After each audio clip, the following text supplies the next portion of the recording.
اس حدیث کا نام ہے لیلۃ التعریس کی حدیث.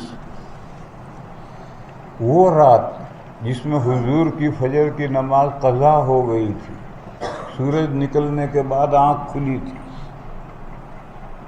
وہ واقعہ ہے، لیلۃ التعریس کا واقعہ ہے.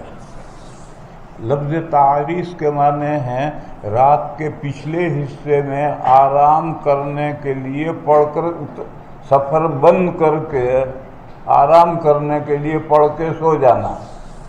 رات کے پچھلے حصے میں آرام کرنے کے لیے سفر روکنا، یہ تعریف کے معنی ہے. ایک سفر میں ایسے ہی سفر ہو رہا، سب صحابہ نے عرض کیا یا رسول اللہ تھک گئے سفر کرتے کرتے، سفر روک دیں، تھوڑی دیر سو جائیں. حضور نے فرمایا دیکھو نا وقت ہو گیا ہے، اب اگر پڑاؤ ڈالو گے تو اندیشہ ہے کہ تمہاری فجر کی نماز قضا ہو جائے. تو حضرت بلال بولے بندہ اٹھائے گا، ان کو بھی نیند بہت آ رہی ہوگی. حضور نے فرمایا ٹھیک ہے، پھر سب کہتے ہو، سفر روک دیا، سب پڑھ کے سو گئے. حضرت بلال اونٹ کے کجاوے سے ٹیک لگا کر مشرق کی طرف منہ کر کے بیٹھے کہ سورج نکل کے صبح صادق ہوتے ہی اذان دوں گا، سب کو اٹھاؤں گا. وہ ٹیک لگا کر بیٹھے بیٹھے ہی سو گئے.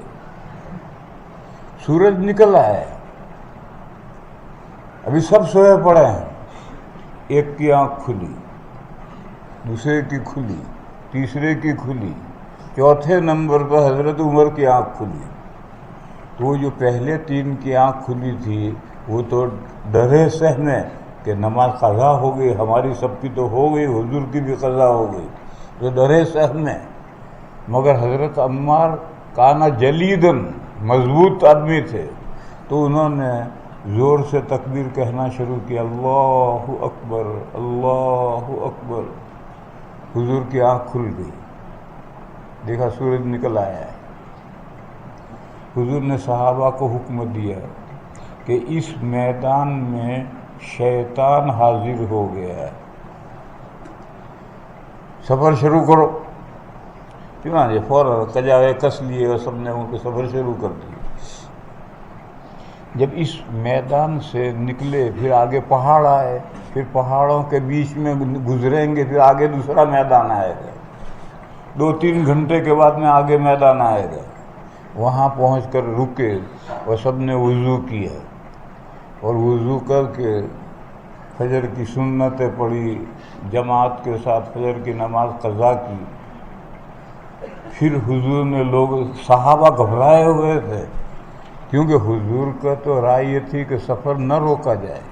صحابہ نے زبردستی سفر روکا تھا، رکوایا تھا، تو گھبرائے ہوئے تھے. تو حضور نے سلام پھیرنے کے بعد لوگوں سے کہا دیکھو لیس التفریط فی النوم، اگر آدمی سوتا رہ جائے اور نماز قضا ہو جائے تو یہ کوتاہی نہیں ہے.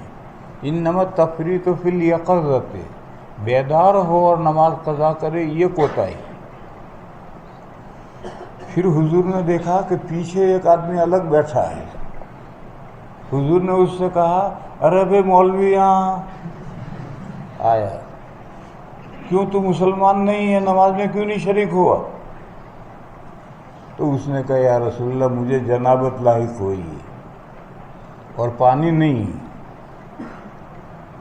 تو حضور نے فرمایا علیک بالصعید، بالصعید طیب، ارے پاک مٹی سے تیمم کر کے نماز پڑھتا. یہاں باب ہے علیک بالصعید طیب. بس اتنے اس جملے کو لانے کے لیے لمبی روایت ہے. خیر، نماز پڑھ لی سب نے، پھر سفر شروع ہوا. آگے قافلے کے پاس پانی نہیں پینے کے لیے. تو لوگوں نے کہا یا رسول اللہ پانی نہیں ہے پینے کے لیے، سفر کیسے کریں؟ حضور نے فرمایا رک جاؤ. پھر قافلہ پھر رک گیا. اور حضرت عمران کو اور حضرت علی کو بھیجا کہ جاؤ ادھر ادھر گھومو، کہیں سے پانی چشمہ وشمہ ہو تو پانی لاؤ۔ گھومے، ایک عورت اونٹ پر دو پکھالوں میں، اونٹ کے دائیں بائیں پکھالیں لٹک رہی اور بیچ میں بیٹھی اور وہ پانی لے کر آ رہی۔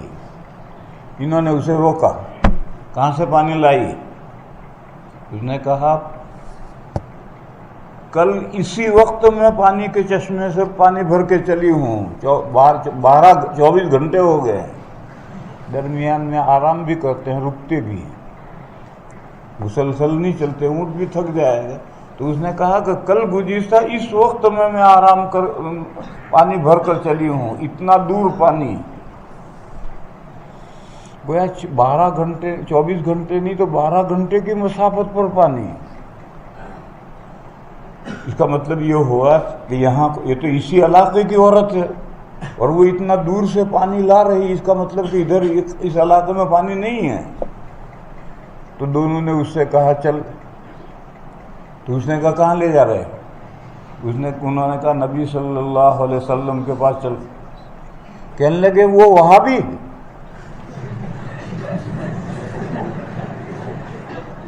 تو انہوں نے کہا تو انہی کو مراد لے رہی ہے، وہابی کہہ کر تو انہی کو مراد لے رہی ہے، چل۔ اب مرتی کیا نہ کرتی، ایک عورت ہے، دو موٹے تگڑے آدمی ہیں، بہرحال وہ اس کو لے آئے اور حضور سے عرض کیا کہ یہ عورت یہ کہتی ہے کہ اتنے قریب میں کہیں پانی نہیں۔ حضور نے فرمایا کہ اس کو اونٹ پر سے اتار لو، سیڑھی ویڑھی رکھ کر کے کوئی اتار لیا۔ پھر حضور نے فرمایا کہ ان پکھالوں کے جو اوپر کے منہ ہیں وہ کھول لو، کھول لیے۔ قافلے کے بعد تھوڑا بہت پانی تھا، وہ پانی لایا گیا، حضور نے اس میں وضو فرمایا، کلی منہ دھویا، برکت کی دعا کی اور یہ فرمایا کہ ان دونوں پکھالوں کے اوپر ڈال دو، ڈال دیے، اب اوپر سے منہ باندھ دو، باندھ دیے۔ اب نیچے جہاں سے پانی نکلتا ہے اس کو ازالہ کہتے ہیں، ازالہ، دو ازالے ہوتے ہیں، حضور نے فرمایا ازالے کھول دو، اور نیچے بڑے بڑے برتن رکھ دیے، ازالے کھول دو، برتن رکھ کر کے ازالے کھول دیے، دھڑ دھڑ پانی گرنا شروع ہوا۔ اور حضور نے قافلے میں اعلان کیا کہ لے جاؤ پانی، پیو اور پلاؤ، اور جو کچھ برتن ہو بھر لو سب۔ اب وہ کھڑی کھڑی تماشا دیکھ رہی ہے کہ میرا سارا پانی تو ختم۔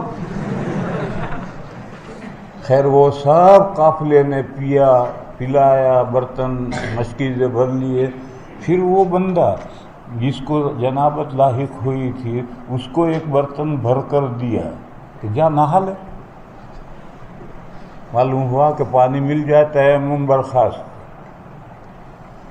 جب سب ہو گیا تو نیچے کے منہ بند کر دیے۔ راوی کہتا ہے کہ دونوں پکھالیں پہلے زیادہ بھری ہوئی تھی یا اب زیادہ بھری ہوئی ہیں، فیصلہ کرنا مشکل ہے۔ جیسی پہلے بھری ہوئی تھی وہ دونوں پکھالیں اب بھی ویسے ہی بھری ہیں۔ پھر حضور نے قافلے سے کہا بھئی اس عورت کے لیے چندہ کرو، کوئی کھجور لایا، کوئی ستو لایا، کوئی بھینس کا انڈا لایا، کوئی کپڑے میں باندھا، اور باندھ کر کے حضور نے اس عورت سے کہا دیکھ بھی ہم نے تیرا پانی استعمال نہیں کیا، ہمیں اللہ نے پلایا، تیرا پانی تو جیسا تھا ویسا ہی۔ پھر اس عورت کو کسی سیڑھی ویڑھی سے اوپر چڑھا کر، اونٹ بیٹھ نہیں سکتا، جب پکھالیں بندھی ہوئی تو اونٹ بیٹھ نہیں سکتا، اوپر بٹھا دیا، اور یہ چندہ جو ہوا تھا کھانے پینے کی چیزیں وہ پوٹلا باندھ کر اس کے پاس رکھ دیا، کجا وہ قافلے میں پہنچی۔ اب ظاہر ہے کہ سارا تماشا ہوا ہے، گھنٹے 2 گھنٹے لگ جائیں گے اس میں۔ تو جب گھر پہنچی، قافلے میں قبیلے میں پہنچی تو قبیلے والوں نے کہا ارے کہاں تھی اب تک، دیر کیوں ہو گئی تجھے؟ اس نے کہا عجیب واقعہ پیش آیا، اور اس نے وہ سارا واقعہ سنایا۔ پھر اس نے یہ کہا دیکھو میری طرف، اس نے 2 انگلیاں، ایک یوں آسمان کی طرف کی اور ایک نیچے کی، اور اس نے کہا اس کے اور اس کے درمیان میں وہ یا تو بڑا جادوگر ہے یا سچا نبی ہے۔ آسمان اور زمین کے بیچ میں یا تو وہ بہت بڑا جادوگر ہے یا پھر سچا نبی ہے۔ یہ بات ختم ہو گئی۔ پھر جب صحابہ کے سرایا قبائل کی طرف بھیجے جاتے تھے جہاد کے لیے، جنگوں کے لیے، تو سب قبیلے پر سریے حملہ کرتے تھے۔ اس عورت کا جو محلہ تھا، چھوٹی سی الگ بستی مزرعہ تھا، اس پر صحابہ حملہ نہیں کرتے تھے، باقی ادھر ادھر قبیلوں پر حملے ہوتے تھے۔ تو ایک دن اس عورت نے سارے قبیلے کو اکٹھا کیا اور سارے قبیلے سے کہا دیکھو سوچو، یہ جو مدینہ سے لشکر آتے ہیں یہ سارے قبیلوں پر حملہ کرتے ہیں، ہمارے قبیلے پر حملہ کیوں نہیں کرتے؟ سوچو۔ اس نے کہا کہ میرا ان پر ایک احسان ہے، انہوں نے میرے پانی سے فائدہ اٹھایا تھا، اس احسان کی وجہ سے وہ ہمیں نظر انداز کرتے ہیں، ہم پر جو حملہ نہیں کرتے، لہذا مسلمان ہو جاؤ۔ چنانچہ سارے قبیلے مسلمان ہو کے اسلام قبول کر دیا۔ تو کسی کا کوئی احسان ہے تو شریف آدمی احسان زندگی بھر نہیں بھولتا۔ دیکھو حبشہ والوں نے اسلام کا جب نازک دور تھا تو حبشہ کے بادشاہ نے مسلمانوں کو پناہ دی تھی۔ حضور نے اپنی امت کو یہ وصیت کی ہے کہ وَدَعُوهُمْ مَا وَدَعُوكُمْ، حبشہ والے جب تک تم پر حملہ نہ کریں تم ان پر حملہ مت کرنا، چھوڑو ان کو جب تک وہ تمہیں چھوڑے رہیں۔ آج 14-15ویں صدی میں مسلمانوں نے حبشہ پر کبھی حملہ نہیں کیا، انہوں نے بھی نہیں کیا، ہم نے بھی نہیں کیا۔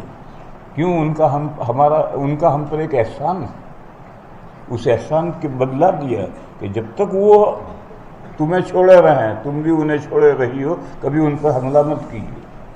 تو اس عورت نے بھی یہی کہا کہ یہ ہمارے قبیلے پر حملہ اس لیے نہیں کرتے کہ میرے پانی سے انہوں نے فائدہ اٹھایا ہے، اس احسان کی وجہ سے حملہ نہیں کرتے۔ یہ پوری حدیث کا خلاصہ ہے۔